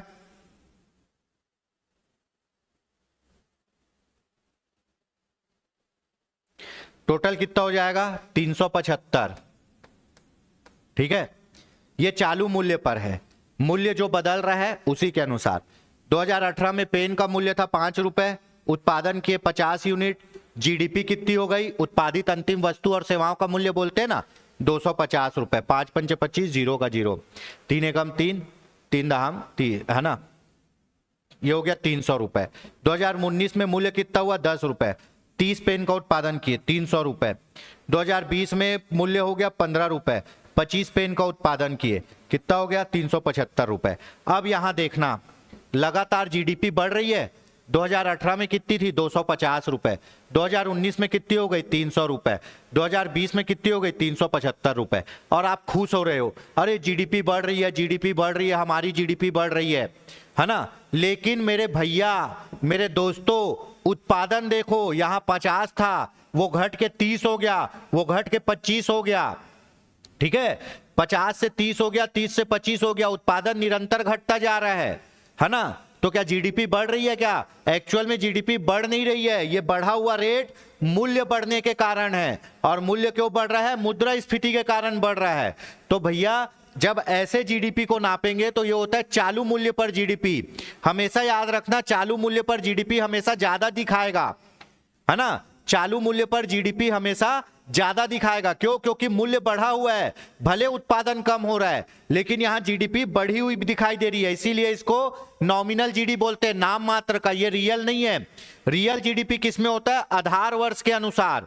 रियल जीडीपी कितना होता है? आधार वर्ष के अनुसार होता है, ठीक है। तो नॉमिनल जीडीपी में क्या होता है? हर साल जो मूल्य है ना, चालू मूल्य जो चल रहा है मूल्य, उसी के अनुसार जीडीपी निकाल देते हैं, और ये हमको बढ़ी हुई दिखती है, जबकि उत्पादन यहां निरंतर कम हो रहा है। तो ऐसे में जीडीपी कैसे बढ़नी चाहिए? नहीं बढ़नी चाहिए ना, पर बढ़ क्यों रही है? रेट बढ़ने के कारण, मुद्रास्फीति के कारण, इसीलिए इसको नॉमिनल जीडीपी बोलते हैं। अब देखते हैं रियल जीडीपी, अब देखते हैं रियल जीडीपी, है ना। अब मान लो रियल जीडीपी में, इसी में देखते हैं 2018 के आधार वर्ष मान लिए, 2018 को क्या मान लिए, आधार वर्ष, और 2018 में जो मूल्य है उसी को फॉलो करेंगे, 2018 में जो मूल्य है उसी को फॉलो करेंगे। तो 2018 में 5 रुपए मूल्य था दोस्तों, 50 यूनिट बनाए, कितना रुपए हुआ, 250। अब 2018 में 5 रुपए में 30 यूनिट बनाए, है ना, 2018 में 5 रुपए में 30 यूनिट बनाए, तो कितना हो जाएगा यहां, जीडीपी स्थिर मूल्य पर, है ना, ये तो चालू मूल्य पर था, ये स्थिर मूल्य पर। 2018 में 5 रुपए फिक्स कर दिए, और यही हमारे आधार वर्ष का मूल्य है, आधार वर्ष में जो मूल्य फिक्स कर दिया उसी के अनुसार कैलकुलेट होगा हर साल। तो यहां तो पहले साल में सेम रहेगा 250 रुपए। उसके बाद जब 2019 में हम 30 यूनिट पेन बनाए 5 रुपए के हिसाब से, तो कितना होगा भैया, 5 तिया 15, 15 और 1 0, ठीक है। अब 2020 में 5 रुपए के हिसाब से 25 पेन बनाए, ठीक है, 5 रुपए के हिसाब से 25 पेन बनाए, तो 25 चौक 100, 25 पंचे 125। अब देखो एक्चुअल में आपकी जीडीपी गिर रही है, जब आप स्थिर मूल्य पर जा रहे हो तो जीडीपी गिर रही है, क्यों, क्योंकि उत्पादन गिर रहा है, ठीक है। तो ये दो, एक ऐसे भी गणना करते हैं, चालू मूल्य पर जीडीपी और स्थिर मूल्य पर। स्थिर मूल्य में एक आधार वर्ष मान लेते हैं, उस आधार वर्ष में क्या करते हैं, एक मूल्य सेट कर देते हैं, फिर उसके अनुसार जो उत्पादन होता है उसका मूल्य निकालते हैं। लेकिन चालू वर्ष में क्या है, जो मूल्य चल रहा है, जो मूल्य वर्तमान में चल रहा है उसके अनुसार कैलकुलेट किया जाता है। तो हमेशा चालू मूल्य में जीडीपी ज्यादा दिखाएगा, जो नॉमिनल होगा, रियल नहीं होगा, और साधन लागत पर क्या दिखाएगा, रियल दिखाएगा, जिसको बोलेंगे रियल जीडीपी, ठीक है दोस्तों। चलिए वापस चलते हैं, चालू मूल्य पर वर्तमान मूल्यों के आधार पर गणना की जाती, बता दिए। स्थिर मूल्य पर निश्चित आधार वर्ष के मूल्यों के अनुसार गणना, स्थिर कीमतों पर राष्ट्रीय आय को ही वास्तविक राष्ट्रीय आय कहा जाता है। वर्तमान में आधार वर्ष कौन सा है, वर्तमान में आधार वर्ष अभी हमारा है 2011-12। इससे पहले कौन सा आधार वर्ष था दोस्तों, इससे पहले कौन सा आधार वर्ष था, इससे पहले आधार वर्ष था 4-5, 7 बार बदल चुका है आधार वर्ष, कितने बार, 7 बार। इससे पहले 4-5 था, अभी वर्तमान में, है ना, आधार वर्ष राष्ट्रीय आय की गणना के लिए आधार वर्ष किसको माना गया है, 11 और 12 को, ठीक है।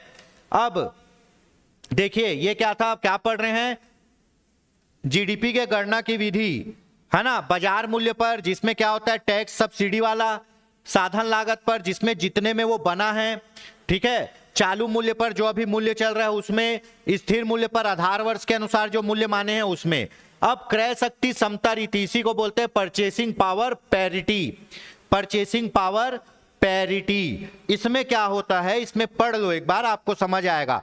एक समान वस्तु और सेवाओं के लिए एक देश में, एक समान वस्तु और सेवाओं के लिए एक देश में जितनी कीमत अदा करनी पड़ती है, जितनी कीमत अदा करनी पड़ती है ना, उतनी ही वस्तु एवं सेवाओं के लिए दूसरे देश में जितनी कीमत अदा करनी पड़ती होगी, यह जानने की विधि ही क्रय शक्ति समता रीति कहलाती है। इससे अलग अलग स्थान में मुद्रा की क्रय शक्ति का पता चलता है, मतलब, ठीक है।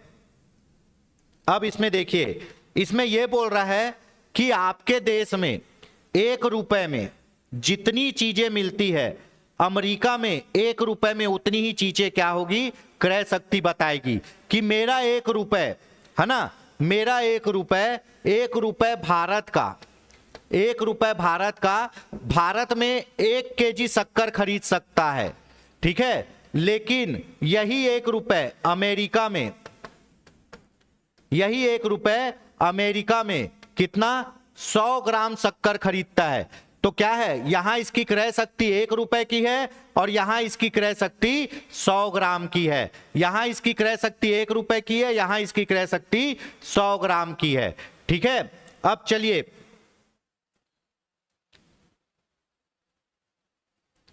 ठीक, यही चीज यहां बोल रहा है कि आपके देश में एक निश्चित पैसे में जितनी चीजें खरीदी जा सकती है, उतने ही चीजें विदेश में कितने पैसे में खरीदी जाती है, यही क्रय शक्ति समता रीति है, पीपीपी, है ना। एक छोटा सा उदाहरण इसमें देखते हैं। मान लो अमेरिका में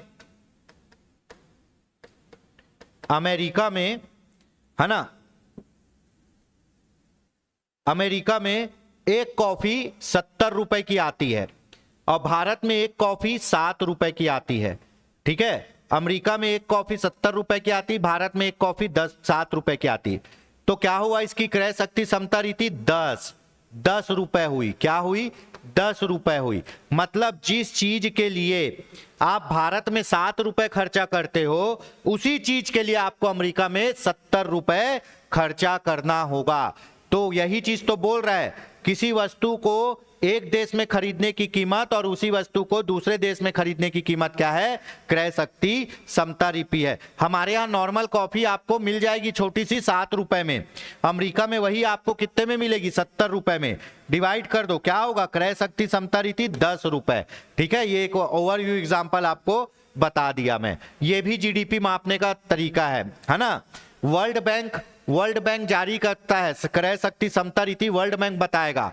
ठीक है, तो वो बोलेगा जैसे भारत की 17-18 है क्रय शक्ति समता रीति, तो ये कौन जारी करता है? 17-18 रुपए वर्ल्ड बैंक जारी करता है ना। सामान्यतः जब शुद्ध राष्ट्रीय उत्पाद का मूल्यांकन साधन लागत पर किया जाता है तो उसे ही राष्ट्रीय आय कहते हैं, है ना।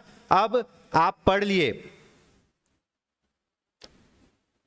शुद्ध राष्ट्रीय उत्पाद एनएनपी, है ना, शुद्ध राष्ट्रीय उत्पाद एनएनपी। ठीक है, जब शुद्ध राष्ट्रीय उत्पाद का मूल्यांकन किस पे करेंगे? फैक्ट्री कॉस्ट पे। किस पे करेंगे? फैक्ट्री कॉस्ट पे। तो उसे ही डायरेक्ट क्या बोल दिया जाएगा? राष्ट्रीय आय बोल दिया जाएगा। ठीक है, जब शुद्ध राष्ट्रीय उत्पाद एनएनपी का गणना फैक्ट्री कॉस्ट पे किया जाएगा तो उसे ही क्या बोल दिया जाएगा? आपका राष्ट्रीय आय बोल दिया जाएगा। ठीक है, आपको पता है जीएनपी में अगर हम डेप्रिसिएशन माइनस कर दे तो क्या आ जाएगा? एनएनपी आ जाएगा। क्या आ जाएगा? एनएनपी। एनएनपी मतलब ये इसका क्या है? लागत है। ठीक है, ये इसका लागत है। अगर इसको बाजार मूल्य में, है ना, हरास वरास घटा दिए, ठीक है, एनएनपी ऐसा बोल रहा है, अगर एनएनपी को फैक्ट्री कॉस्ट में निकाला गया है तो यही क्या है? राष्ट्रीय आय है। क्या है ये? राष्ट्रीय आय। अगर एनएनपी को फैक्ट्री कॉस्ट पर कैलकुलेट किया गया है तो राष्ट्रीय आय है। जाहिर सी बात है, फैक्ट्री कॉस्ट मतलब इसमें टैक्स नहीं जुड़ा है और इसमें सब्सिडी जोड़ दिए हैं। ठीक है, घटाए नहीं है, जोड़ दिए।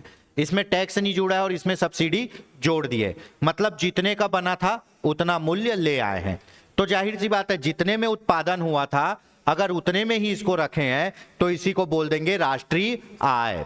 ठीक है, अगर इसकी गणना मार्केट प्राइस में की गई है, अगर इसकी गणना मार्केट प्राइस में की गई है ना, अगर इसकी गणना मार्केट प्राइस में की गई है, किसकी? एनएनपी की। ठीक है, अगर एनएनपी की गणना मार्केट प्राइस में की गई है तो इसमें सब्सिडी को प्लस करेंगे और टैक्स को माइनस करेंगे। चलो एक बार और बता देता हूं। एनएनपी है 100 रुपए। एनएनपी है 100 रुपए, किसमें? फैक्ट्री कॉस्ट में। मतलब इस एनएनपी की लागत कितनी है? 100 रुपए। फैक्ट्री कॉस्ट मतलब उत्पादन करने में जितनी लागत लगती है, इसमें टैक्स वैक्स नहीं जुड़ा है। उत्पादन करने में जितनी लागत लगती है, एक्चुअल में वो सामान जितने में बना है उसी को बोलते हैं फैक्ट्री कॉस्ट। एक्चुअल में वो सामान जितने में बना है उसको बोलते हैं फैक्ट्री कॉस्ट।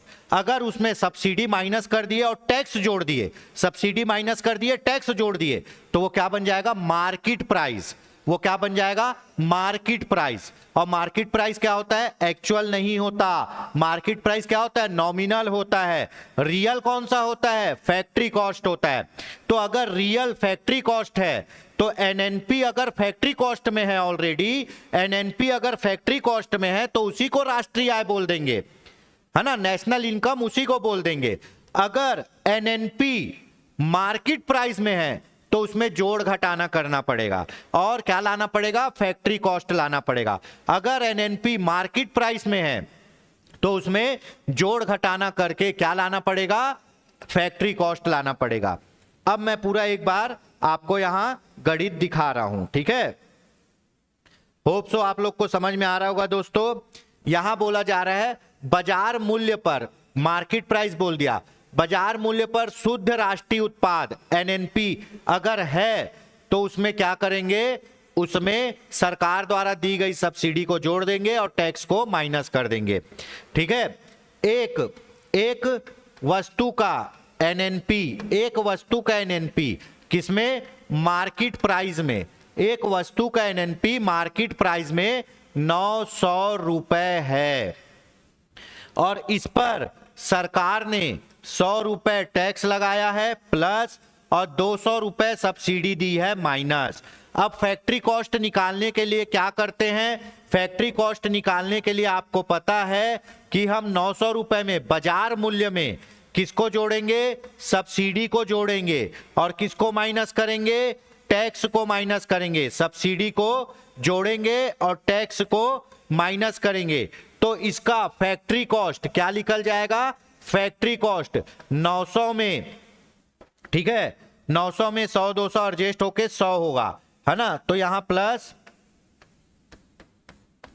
100, तो इसका फैक्ट्री कॉस्ट कितना होगा, 1000 रुपए होगा, और फैक्ट्री कॉस्ट ही एक्चुअल कॉस्ट है। और इसी फैक्ट्री कॉस्ट में अगर एनएनपी है तो उसको क्या बोल देंगे, राष्ट्रीय आय। क्या बोल देंगे, राष्ट्रीय आय, मतलब नेशनल इनकम। और राष्ट्रीय आय में ही देश की जनसंख्या का भाग दे देंगे तो क्या आ जाएगा, प्रति व्यक्ति आय। क्या आ जाएगा, प्रति व्यक्ति आय, ठीक है, व्यक्ति आय, है ना। ऐसे ही आपका पर कैपिटल इनकम निकाला जाता है। समझ में आया दोस्तों, ठीक है। अगर बाजार मूल्य पर है, बेचने के मूल्य पर है, तो फैक्ट्री का मूल्य निकालने के लिए उस पर सब्सिडी जोड़ दिया जाएगा और टैक्स घटा दिया जाएगा। जिससे मूल्य कम हुआ है उसको जोड़ दो और जिससे मूल्य बढ़ा है उसको घटा दो। तो यही चीज यहां पे बोली जा रही है। क्या बोली जा रही है, ये चीज बोली जा रही है। क्रय शक्ति समता रीति समझ में आ गया, है ना। जब शुद्ध राष्ट्रीय उत्पाद एनएनपी का मूल्य साधन लागत पर किया जाता है, साधन लागत मतलब फैक्ट्री कॉस्ट, तो इसे ही क्या कह देते हैं, राष्ट्रीय आय, नेशनल इनकम कह देते। क्यों, क्योंकि वो जितने में बना है ना उतना ही है, वो जितने में बना है उतना ही है, उसमें कोई सब्सिडी नहीं दिया और कोई टैक्स नहीं जोड़े। अगर सब्सिडी दे दिए और टैक्स जोड़ दिए तो वो फैक्ट्री कॉस्ट नहीं बन जाएगा, वो क्या बन जाएगा, मार्केट प्राइस बन जाएगा। और मार्केट प्राइस को वापस फैक्ट्री कॉस्ट में लाने के लिए क्या किया जाएगा, उसमें जो बढ़ा था उसको घटा दो। बढ़ा क्या था, टैक्स, टैक्स को घटा दो।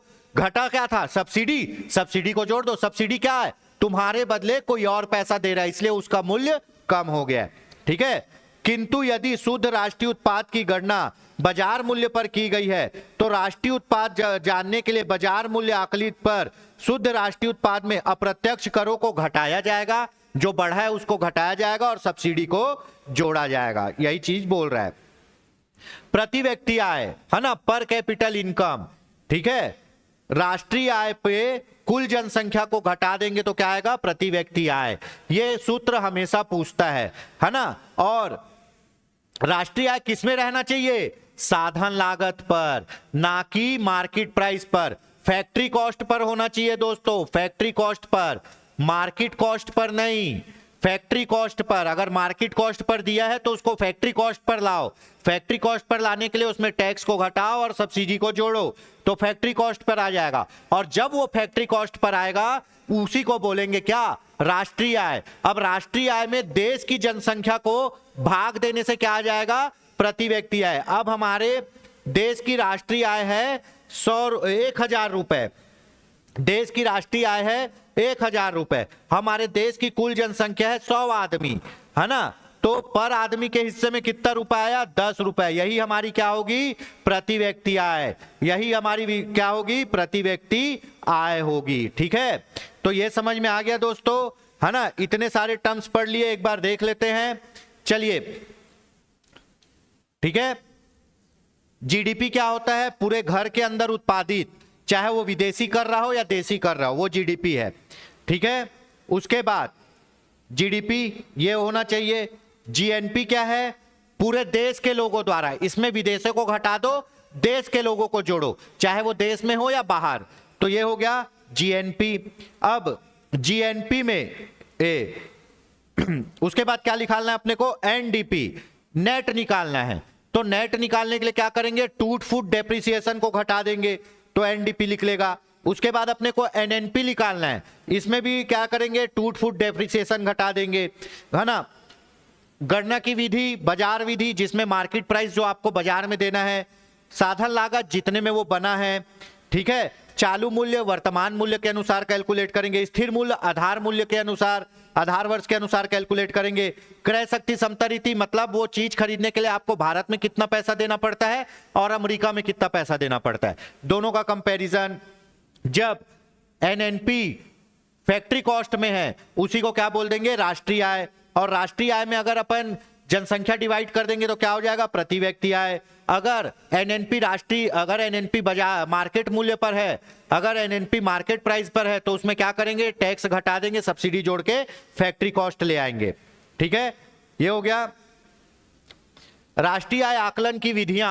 आकलन की विधियां, उत्पादन गणना विधि, है ना, और आय गणना विधि। अब उत्पादन गणना विधि, देखिए जो चीजें बन रही है, जो चीजें भौतिक रूप से बन रही है, मान लो मोबाइल बना, मोबाइल बना, ये बना 100 रुपए का, ठीक है।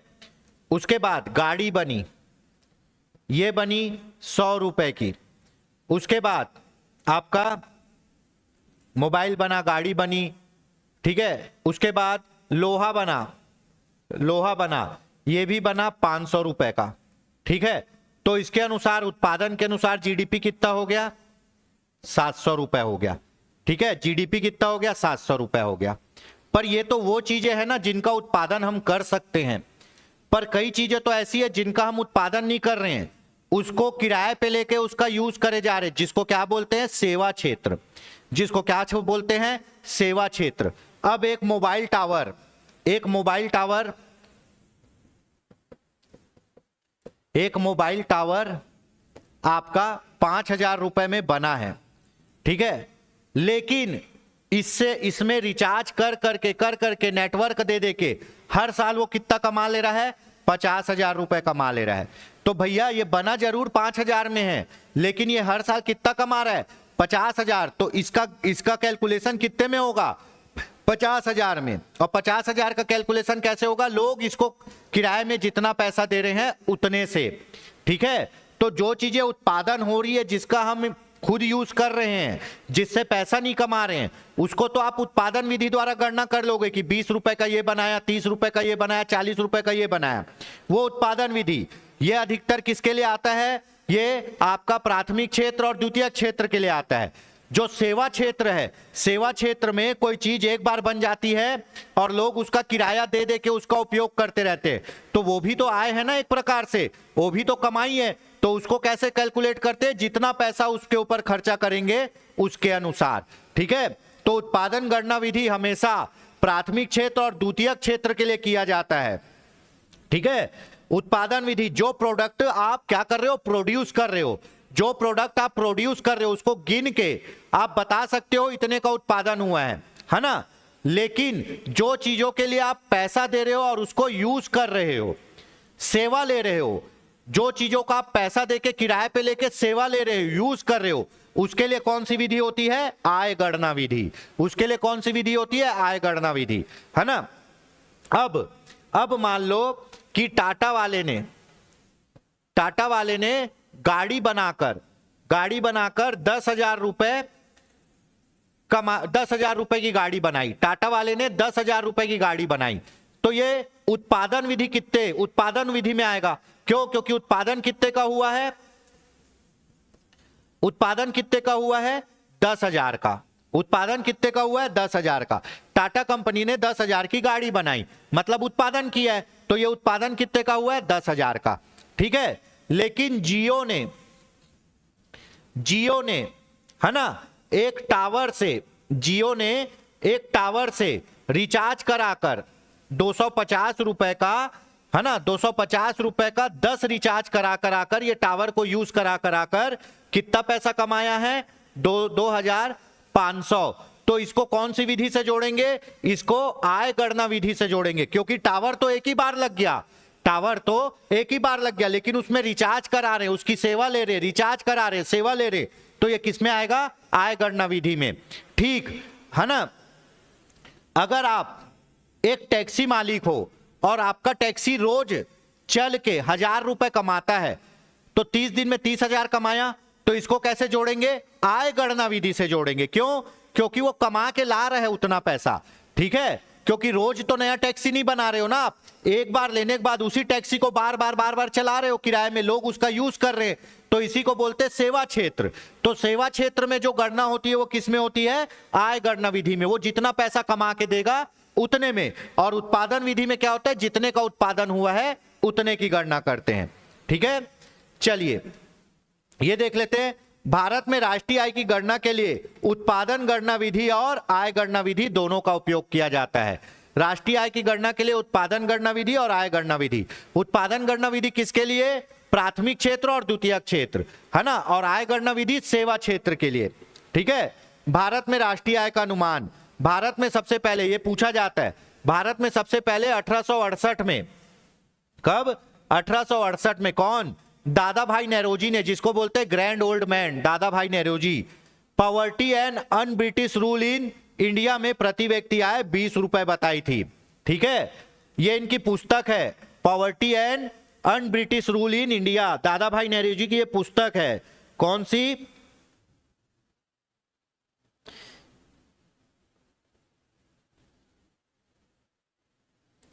इनकी पुस्तक है poverty and un British rule in India. ये पुस्तक का नाम अभी पूछा था हॉस्टल वार्डन में। ठीक है, चलिए, तो उसमें जब पहली बार राष्ट्रीय आय, प्रति व्यक्ति आय की गणना की तो कितना बताया? 20 रुपए। अभी तो लाख के पार हो गया है। 1968 में दादा भाई नेरोजी ने सबसे पहले गणना की थी भारत के प्रति व्यक्ति आय की, अपनी कौन सी पुस्तक में? Poverty and British rule India में 20 रुपए बताई। स्वतंत्रता प्राप्ति के पश्चात 1949 में पीसी महालनोबिस, है ना, इसी के 29 जून को, इन्हीं के जन्म दिवस पर, 29 जून को इन्हीं के जन्म दिवस पर क्या क्या मनाया जाता है? राष्ट्रीय सांख्यिकी दिवस मनाया जाता है। ठीक है, राष्ट्रीय सांख्यिकी दिवस। ठीक, चलिए, तो 1949 में पीसी महालनोबिस की अध्यक्षता में राष्ट्रीय आय समिति का गठन किया गया था। यह पूछा जाता है कि सबसे पहले जब राष्ट्रीय आय समिति का गठन किया गया तो उसके अध्यक्ष कौन थे? पीसी महालनोबिस थे। भारत में राष्ट्रीय आय की गणना कौन से वर्ष में होती है? 1 अप्रैल से 31 मार्च तक। ठीक है, साइमन कुजनेट्स वर्ष पढ़ेंगे अभी। साइमन कुजनेट्स को राष्ट्रीय आय के लेखांकन का जन्मदाता माना जाता है, इसीलिए इन्हें नोबेल पुरस्कार भी मिला है। किसको? साइमन कुजनेट्स को। चलिए, most important NSO, most important, जितना आप अभी प्रपंच देख रहे हो ना, वो प्रपंच को करने वाली संस्था, है ना, जितना आप प्रपंच देख रहे हो उस प्रपंच को करने वाली संस्था कौन?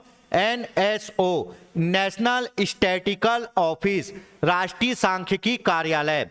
इसकी स्थापना 2019 में, कब? मई में, है ना, इसकी स्थापना 2019 मई में की गई। किसको किसको मिला के? है ना, सीएसओ, ठीक है, सेंट्रल स्टैटिक ऑफिस को और एनएनएसओ को मिलाकर क्या बना गया? एनएसओ के रूप में की गई। देखिए जी, पहले 2 संस्था चलती थी हमारे यहां, पहले 2 संस्था चलती थी। केंद्रीय सांख्यिकी संगठन, ठीक है, हमारे यहां पहले 2 संस्था चलती थी। एक था सीएसओ, केंद्रीय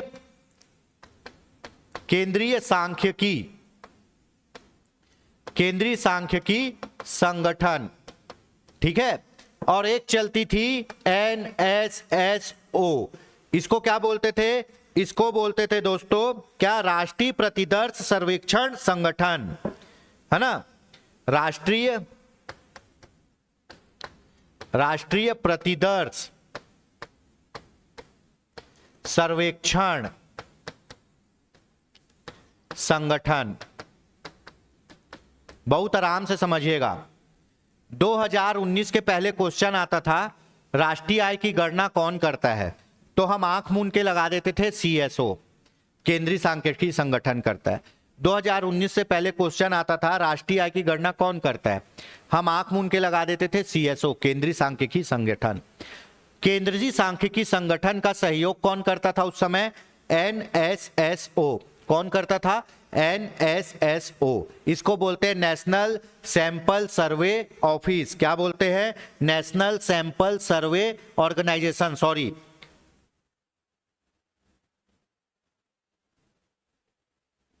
है ना। इसको क्या बोलते हैं? National sample survey organisation. इसको क्या बोलते थे? आपका, है ना, central statical organisation, CSO NSO। CSO क्या करता था? राष्ट्रीय आय की गणना करता था और आंकड़े जारी करता था। उसमें इसका सहयोग कौन करता था? NSSO, national sample survey organisation, उसका सहयोग करता था। ये दोनों मिलके काम करते थे 2019 तक, है ना। 23 मई 2019 को CSO प्लस NSSO दोनों को मिला के क्या बना दिया गया? NSO, ठीक है, नेशनल स्टैटिकल ऑफिस। ये दोनों को मर्ज करके एक संस्था बनाया गया NSO, है ना, राष्ट्रीय सांख्यिकी कार्यालय, राष्ट्रीय सांख्यिकी कार्यालय, है ना, NSO। ये दोनों को मिला के बना दिया गया। अब वर्तमान में हमारे यहाँ राष्ट्रीय आय की गणना कौन करता है? NSO ही करता है, CSO नहीं करता, NSO करता है, ठीक है। हमारे यहाँ वर्तमान में राष्ट्रीय आय की गणना कौन करता है? NSO करता है, क्योंकि 2019 में CSO और NSSO को बनाकर मिलाकर NSO एक संस्था बनाई है जो वर्तमान में राष्ट्रीय आय की गणना करती है। NSO, नेशनल स्टैटिकल ऑफिस, राष्ट्रीय सांख्यिकी कार्यालय बना दिया गया है। इसकी स्थापना 2019 में CSO और NSO को मिलाकर NSO के रूप में की गई। 2019 के पश्चात भारत में राष्ट्रीय आय की गणना कौन करता है? NSO करता है।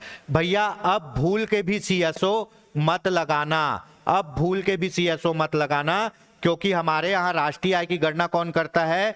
NSO करता है। हमारे यहाँ राष्ट्रीय आय की गणना कौन करता है? NSO करता है, नेशनल स्टैटिकल ऑफिस, ठीक है। आधार वर्ष, हमारे यहाँ राष्ट्रीय आय की गणना के लिए आधार वर्ष कौन सा है? 2011-12। इससे पहले क्या था? 2004-5। राष्ट्रीय आय को मापने के लिए भारतीय अर्थव्यवस्था को, यह हमेशा पूछा जाता है, राष्ट्रीय आय को मापने के लिए भारतीय अर्थव्यवस्था को 3 क्षेत्रों में और 14 उप क्षेत्रों में बांटा गया है ना। राष्ट्रीय आय को मापने के लिए हमारी अर्थव्यवस्था को 3 क्षेत्रों में और 14 उप क्षेत्रों में मापा गया है। प्राथमिक क्षेत्र, 3 क्षेत्र कौन से हैं? प्राथमिक क्षेत्र, ऐसे क्षेत्र जो प्रकृति द्वारा प्रदान किए गए हैं, ऐसे क्षेत्र जिसमें कुछ उत्पादन नहीं होता, जो हमको प्रकृति से मिलता है, ठीक है। वो कौन कौन से हैं? जंगल, कृषि को प्राथमिक क्षेत्र में, है ना, कृषि को प्राथमिक क्षेत्र पे, उस पे क्या करते हैं हम? फसल लगाते हैं और जमीन की उत्पादकता से फसल होता है।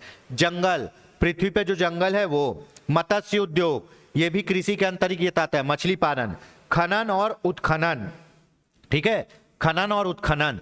जब हम बहुत अंदर गड्ढा करके किसी चीज को निकालते हैं तो वो होता है खनन, और जब ऊपर ऊपर से खोदते तो वो होता है उत्खनन। बोरिंग खोदते हैं ना, वो होता है खनन, अंदर डालते। और रेत वेत जो ऊपर से खोदते हैं, रेत और मुरु, वो होता है उत्खनन। तो ये सब किस में आएगा? प्राथमिक क्षेत्र में। ये सब किस में आएगा? प्राथमिक क्षेत्र में। पृथ्वी से जो प्रदान हो रहा है वो प्राथमिक क्षेत्र में। द्वितीयक क्षेत्र, जो भी चीज आप प्लांट के द्वारा, जो भी चीज आप उद्योगों के द्वारा उत्पादित कर रहे हो वो किस में आएगा? द्वितीयक क्षेत्र में। जो भी चीज आप उद्योगों के द्वारा क्या कर रहे हो? उत्पादित कर रहे हो, वो आएगा द्वितीयक क्षेत्र में। जैसे निर्माण, निर्माण मतलब किसी चीज को बनाना। विनिर्माण, विनिर्माण मतलब पहले से बनी हुई चीज को फाइनल गुड्स में बनाना, है ना। अब देखो, आपका गन्ने से शक्कर बनाए तो ये निर्माण हो गया। अब शक्कर से आप आइसक्रीम बना रहे हो, या फिर आप और कुछ बना रहे हो, वो विनिर्माण में आएगा। क्यों? क्योंकि शक्कर पहले से बन चुका है, दूध पहले से उत्पादित है, इसको मिला के आप क्या बना रहे हो? आइसक्रीम, तो ये विनिर्माण में आएगा। जैसे साइकिल उद्योग विनिर्माण उद्योग में आता है। क्यों आता है साइकिल उद्योग? क्योंकि टायर कहीं और बना है, उसका फ्रेम कहीं और बना है, सीट कहीं और बना है, वो सबको क्या कर रहा है? लाके असेंबल कर रहा है। तो जहां असेंबल होता है वो विनिर्माण योग। उसके बाद बिजली उत्पादन करते हैं, गैस उत्पादन करते हैं, जल आपूर्ति, है ना, ये भी। और रसायन, ये हमेशा पूछता है रसायन कौन से क्षेत्र में आता है? रसायन आपके आता है द्वितीयक क्षेत्र में। तृतीयक क्षेत्र में पूरे सर्विस सेक्टर आते हैं, जिनको आप किराए पे लेके क्या करते हो? सेवा लेते हो। तीसरे क्षेत्र में पूरे सर्विस सेक्टर, इसमें कोई उत्पादन नहीं होगा, इसमें प्रकृति से कुछ नहीं मिलेगा, बस आप पैसा देके इन चीजों को किराए पर यूज करोगे।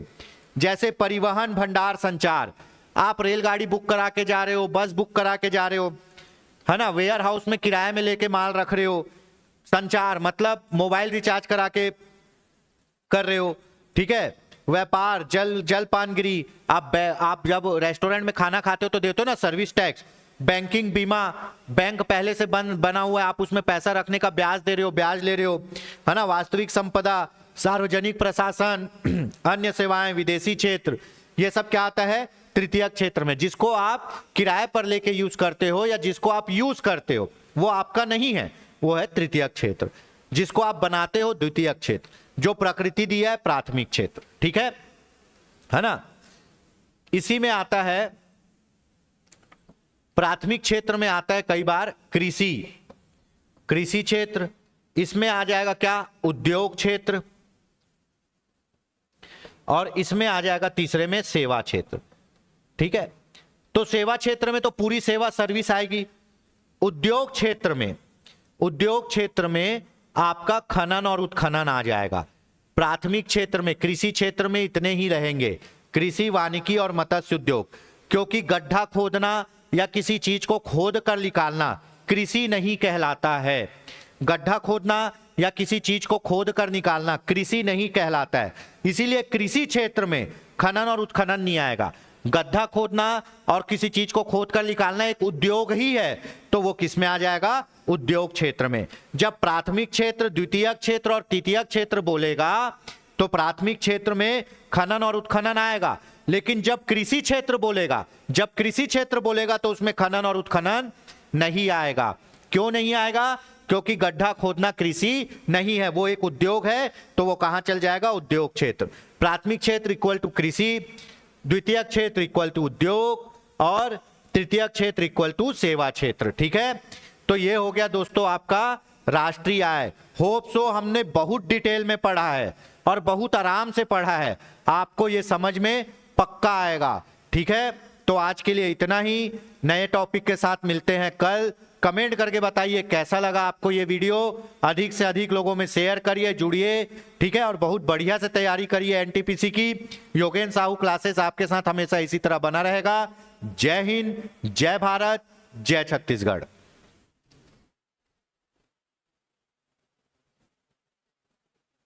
स्टॉप करो।